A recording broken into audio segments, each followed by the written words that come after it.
Method acting is a fairly divisive subject in theatrical circles. For some, it's a necessary part of air quotes proper acting, but for others it's a load of old tosh which just makes the actor portraying a character intentionally difficult for the sake of being intentionally difficult. Wherever you stand, it's hard not to admire the actors who go to extreme lengths for their craft, even if it means that they can quite literally almost die while playing pretend. With this in mind, I'm Jules for WhatCulture.com, and here are 10 actors who almost died because of their intense method acting. Number 10. Tom Hanks, Castaway.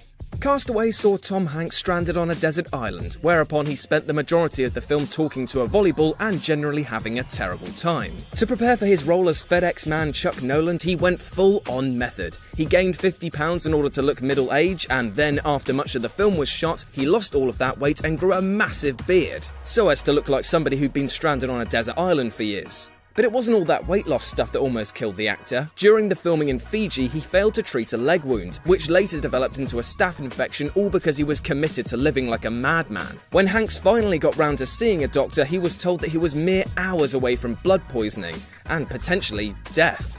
Number 9. John Hurt, The Elephant Man. The Elephant Man features wonderful British actor John Hurt as real-life freak show John Merrick, whose grotesque appearance gave him a lifetime of pain and suffering, something that Hurt also experienced during the role. During the filming of The Elephant Man, Hurt's makeup was so extensive and so heavy that he risked suffocating to death if he laid down flat whilst wearing it. According to a few sources, Hurt nearly died a couple of times during the filming of this movie, when he forgot that he had to remain upright if he wanted to remain alive.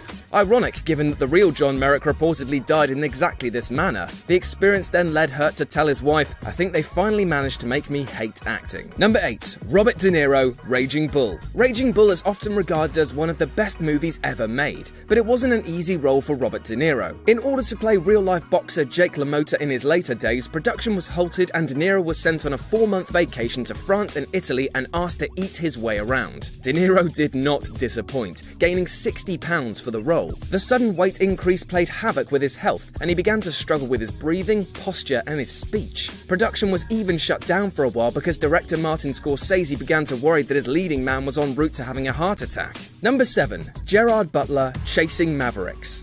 In preparation for his role as a surfer in the now-forgotten flick Chasing Mavericks, Gerard Butler was taught how to surf by professional big wave master Grant Washburn. Though it's kind of admirable that Butler looked to go all method and learn to surf for real in order to truly embrace his role, Washburn apparently didn't do a very good job. The result saw Butler almost drown during filming. According to one eyewitness, Butler was held down for 2 solid waves and took 4 or 5 more waves on the head. When they brought Butler in, he had that 100-yard stare that surfers get after a 2-wave hold or a near-death experience. Number 6. Hilary Swank, $1 Million Baby. You can't really star in the leading role in a movie like $1 Million Baby unless you get into the role properly, which for Hilary Swank meant going full method. So, acting like a boxer became actually being a boxer. And that, as you've probably guessed by the title of this list, led poor Miss Swank on a path towards death. As a result of having to pivot excessively while training for the movie's now famous boxing scenes, she also picked up a staph infection, which, if left untreated, is usually fatal.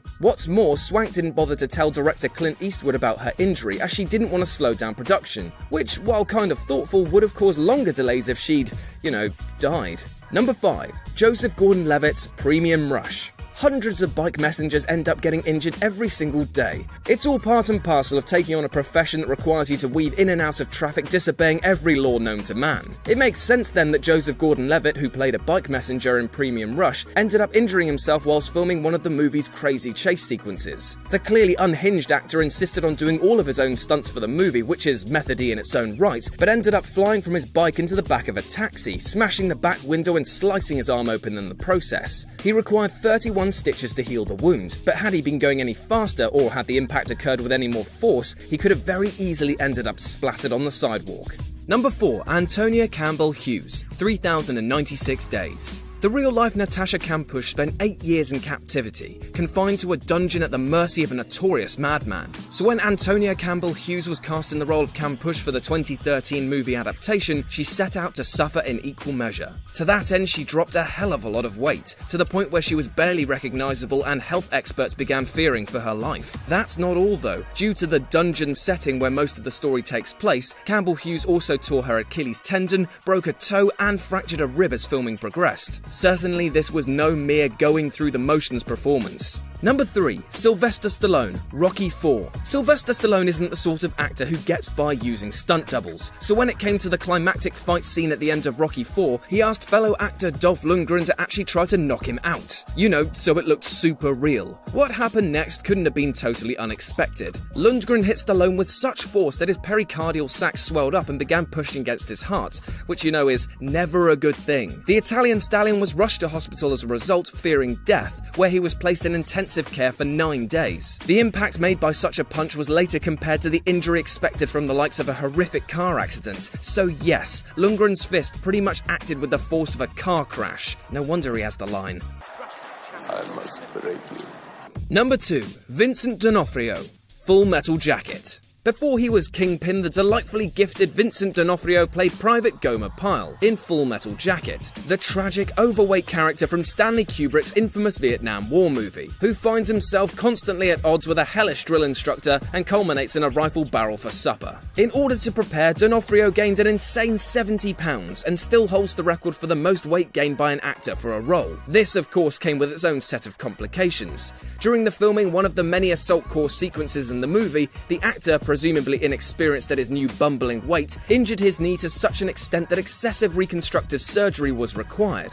Had he not acted in time, the injury could have very well ended up killing him. And number 1, Buddy Ebsen, The Wizard of Oz. Undoubtedly one of the most tragic stories to befall a Hollywood actor, Buddy Ebsen found himself cast as the Tin Man in the unmistakable musical masterpiece, The Wizard of Oz. Unfortunately, a bizarre turn of events rendered him unable to assume the role, events that almost led to his untimely death. It was required of Ebsen to go fully method, in the sense that he had to cover himself in silver paint. Certainly not the most comfortable way to earn a paycheck, but one that presumably allowed him to feel more like the character. All was going fine, but then 9 days into filming, disaster struck.